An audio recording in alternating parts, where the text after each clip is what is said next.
உள்ளாட்சி அரசு செய்தியால் இணைவோம்.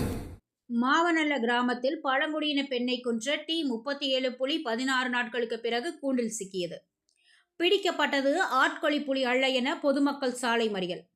நீலகிரி உதகை அருகே மாவனல்ல கிராமத்தில் கடந்த 24ஆம் தேதி ஆடு மேய்த்து கொண்டிருந்த பழங்குடியின பெண் நாகியம்மாள் மீது பாய்ந்து தாக்கி கொன்றதாக அடையாளம் காணப்பட்ட T-37 எனப்படும் வயதான ஆண் புலி 16 நாட்கள் தொடர்ந்து வனத்துறையினர் நடத்தி வந்த கடும் கண்காணிப்பும் கூண்டு வலைப்பணியுமாக இன்று இறுதியாக கூண்டில் சிக்கியுள்ளது.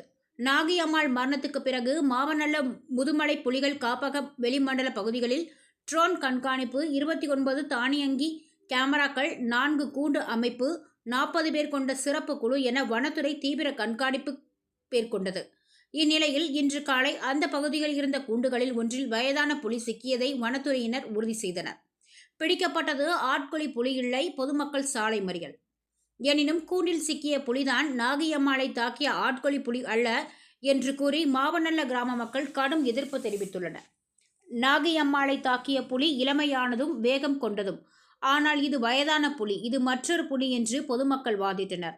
இதையடுத்து மாவனல்ல சாலையில் பெருமளவு மக்கள் திடீர் சாலை மறியலில் ஈடுபட்டனர். புலியை அடையாளம் கண்டறியும் செயல்முறை குறித்து வனத்துறையினர் தெளிவுபடுத்த வேண்டும் என்றும், உண்மையான ஆட்கொழி புலியை தொடர்ந்து தேட வேண்டும் என்றும் கோரிக்கை வலுத்து வருகின்றது. வனத்துறையின் நிலை: தானியங்கி கேமரா படங்களின் அடிப்படையில் இதுதான் T-37 எனும் புலி என்று வனத்துறை அதிகாரிகள் கூறுகின்றனர். DNA பரிசோதனை, கால் தடங்களில் ஒப்பீட்டு உள்ளிட்ட கூடுதல் ஆய்வுகளுக்காக ஏற்பாடுகள் செய்யப்படும் என தகவல். மாவனல்லாவில் பதற்றம் தொடர்கிறது.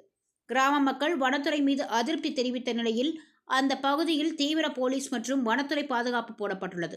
நிகழ்வால் மாவனல்ல மற்றும் அருகிலுள்ள கிராமங்களில் பெரும் பதட்டம் நிலவி வருகிறது.